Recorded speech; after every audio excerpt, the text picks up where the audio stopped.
back to Three Idiots with Internet. I'm your host, Blake. I'm Chris. And I'm Sam, coming at you on the Sam Cam. So today's a good day. It's our special guest Friday. And today we have none other than our favorite Giants fan, Cas Sandys. Welcome to the show. Welcome to the pod. How's it going, Cass? I'm doing great. It's a real pleasure to be invited, and I'm happy to see you all. Glad to hear it. All right. So the first thing that I want to ask you is, you're a Giants fan, right? Yes, I am. Why? So why are you a Giants fan? Well, I'm glad you asked that. Well, I was really born into being a Giants fan. I was born in Manhattan, so hard in New York, really. Yeah, it came from my mom's side of the family, and since then I've always wanted to be a Giants fan. That's awesome. So if you didn't hear already, I'm sure you have the Golden Tate drama that's going around after last game. Yeah. So kind of been ripping him about that one. Yep. Yeah. So there's been some news with his wife saying that he should be cut and for everything. They're not using him as a weapon. It's like another Marquise Brown situation, like reviewed earlier in the week. Not using these soldiers. Not using the soldiers. So he liked to tweet him of last night. He liked to tweet that said that they should cut him. What are your thoughts about possibly cutting him, or what's your thought about the situation going on? Yeah, I saw that tweet for myself. I saw like the whole string. Honestly, look, I think Golden Tate can definitely utilize himself in a good way when he is given the ball. Like he can definitely catch, but he might not run afterwards. He is a little bit older though. I find it very ironic though that the main reason why we brought him with the Giants was because of culture, and now he's turning into like a diva mentality mindset. So that's not very good. Do I think we should cut him? No, not until after the season anyway. Just see what we can do. Daniel Jones was actually asked about that, and he said that he was just going to take that one in the chin. He's not going to let that affect his relationship with Golden Tate. So yeah. All right, that's a good response. So after Monday Night Football, there was a cool report coming out about Logan Ryan. Logan Ryan's wife was having some problems in her lower stomach and the abdomen area. It ended up being a problem, some bad pregnancy thing that she was ended up trying to sleep it off. But a doctor from the Giants, I don't have his name out here, but he said that he was talking to Logan, and he told Logan to tell his wife that she's got to go to the hospital and she's got to get it fixed. It was a really cool story coming out of there. The Giants doctor ended up saving her life. That's a really good thing coming out of the Giants organization. Like, what do you think about that, Cass? Yeah, I absolutely love it. I think that's a huge sign in the right direction, just showing the changing culture that we have here in the New York Giants, and I definitely believe that Joe Judge is at least somewhat partly responsible for that. But yeah, I mean, Logan Ryan is like, he spoke about that, and honestly, I mean, it was definitely motivational to hear that. I mean, the Giants really did save like his wife, and she probably would have died. Yeah, I just never heard anything like that. You know, I'm really happy to hear it. So. Okay, let's take a minute to talk about the Giants' defense. The Giants' defense this year has actually been pretty good. Yeah, we've been really impressed on the podcast about it. And especially when it comes to their secondary, you know, you're a big Bradbury guy. Bradbury's been playing very well this season. Of course, they added Logan Ryan also. What do you think about this Giants defense? How they're doing this year? I'm really, really happy to see that the defense is starting to show up this year, as opposed to last year. I think it was like almost dead last with defense, or at least I know that if you had Giants defense on fantasy, you would actually get negative points starting them. Yeah, true story. Seeing that the defense is starting to go in the right direction for us again, I'm really happy to see that, because historically I think the Giants have been known for their monster defenses through Lawrence Taylor all the way to Michael Strahan. Yeah, I'm really happy with our boys, and I definitely think there's only more to come with next season. Yeah, Blake Martinez has been a fantastic signing on free agency from Green Bay. He leads the league in tackles right now. He's been absolutely fantastic, cutting people down left and right. He's been great in the middle linebacker position. You guys play a 4-3, right? I think we do, yeah. Like you have Williams up front and Lawrence. They've been absolutely fucking phenomenal. They've been great. It seems like your only issue has been getting sacks. Sacks has been your only issue this year. You guys have a lack of sacks. You guys are in the bottom of the pack. You guys only got 20 on the season. Is the issue your outside linebackers right now? I saw one of your outside linebackers, I don't remember his name, but he only had 3 sacks. It's very little for an outside linebacker, especially 8 games in. Is that your problem right now? Is it the outside linebackers' lack of pass rush? Well, I definitely think you bring a good point there. Yeah, I definitely still think, as amazing as the linebacker position is for us now, Outside linebacker is definitely a little bit lacking. I think actually Marcus Golden was an outside linebacker, but then we traded him back to Arizona for our 6th-round pick. The reason why apparently it was because he wasn't very versatile enough. He didn't match with the defensive scheme. But yeah, I definitely think that's something that we can address with the next coming draft and among various other things with defense and the team as a whole. But yeah, I'd say a good outside linebacker could only help. All right, now something I want to talk about is Daniel Jones. Do you think he's the future of your organization? I knew this one was coming. Well, I think if you look at Daniel Jones, there's a very compelling argument saying that he's not, but there's, in my opinion, just as compelling of an argument saying that he is. Yeah. And if you want my opinion, I think that if you look at the stat sheets, they say that he's not, but if you look at the film, I think that he is. And let's just look at just this season. One game that comes to mind immediately is the one against the Eagles. That one was lost, heartbreaker, only by 1 point. But if we look at that game in particular, Daniel Jones had that incredible 80-yard run, which nobody on the Eagles defense suspected.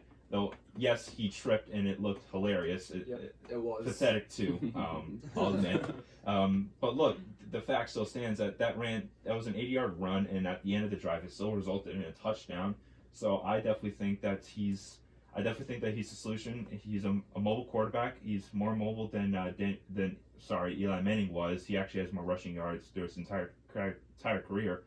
And just looking at some other stats, he is 7th on target throw, 76%, though he is 5th in drops. But he's also the highest pressured quarterback in the entire NFL. Yeah. So what you're saying is you want to stick with him? You think the Giants should stick with him and not draft a quarterback in the near future?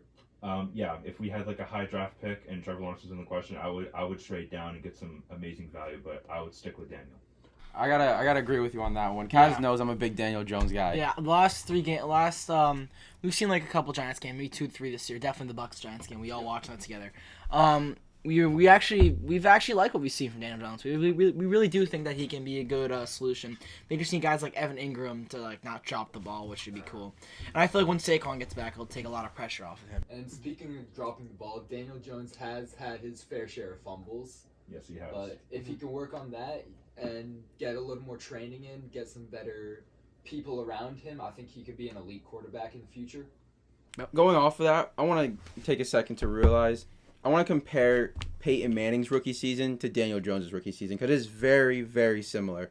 And we look at Peyton Manning played all 16 games, had 326 completed passes, a 56.7 completion percentage, 3,700 passing yards, 28 interceptions, and 3 fumbles. We look at Daniel Jones' rookie season. He had 284 completed passes, 61.9 completion percentage, which was better, 3,000 passing yards, 12 interceptions, but there was 18 fumbles.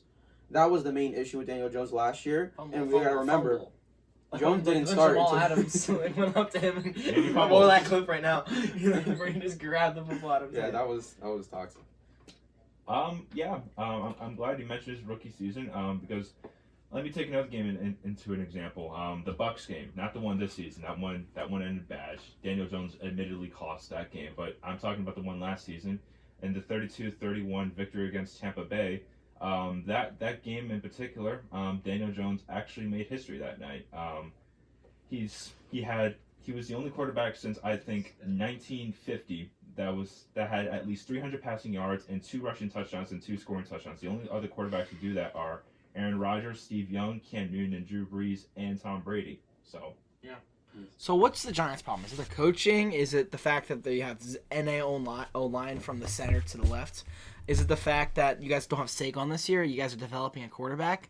Like, what's going on right now? What's going on with the Giants? Yeah, well, it's definitely a lot of things. To say that it's one problem over the other, I don't think would be doing it justice, but Saquon being out, that's definitely not helped. That's probably made our situation worse. But in terms of coaching, I don't think that's the problem. I think it'd be unfair to say that Joe Judge, the fall is all on him because this is his first year as being a coach ever in the NFL. So he's admittedly going to be having some struggles. I really think, if you want my personal opinion, I think it's definitely our general manager. I think Dave Gettleman knows how to get good players like James Bradbury, but I don't think that he knows how to make a good team with that. He doesn't know how to use them. I see what you're saying. Yes. Absolutely. Proper spending money. I think Blake Martinez is the best signing he's ever had.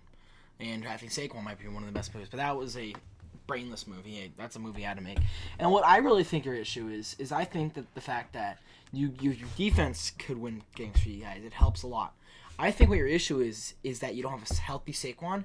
You guys have no run game right now. Deion Lewis and Devontae Freeman. It's not 2010. That doesn't work anymore. It doesn't work. The problem is I think you guys have Thomas, and you guys have Hernandez on your left side. Thomas is developing. He's been really bad to start the year, but he will be good come next year, I feel like. Hernandez has been good. But anything from your center to your right, Zeitler, Soldier, your center who had the worst grading out of all centers according to PFF. He's been atrocious. I feel like you guys need to get a first rounder, center, maybe guard.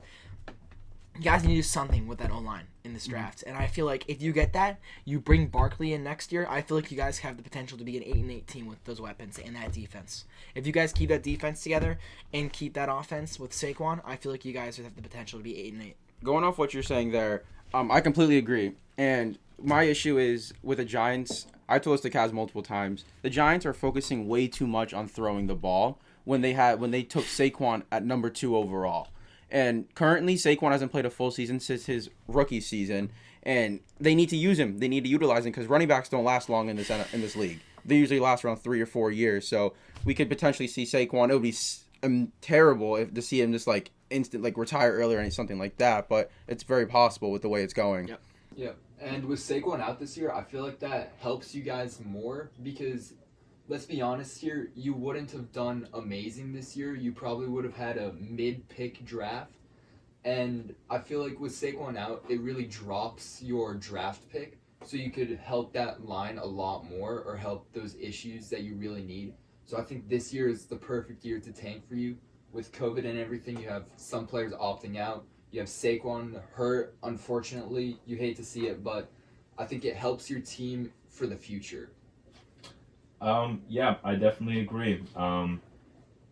Like I've said, I definitely think this isn't a team where immediate future we're going to be doing good. Obviously, we are 1-7. That's not good immediate future. But I definitely think if we look towards next season, and depending on how that season goes, and we look forward next to that, depending on who we get from the draft, get some offensive linemen to replace Zeitler and Solder.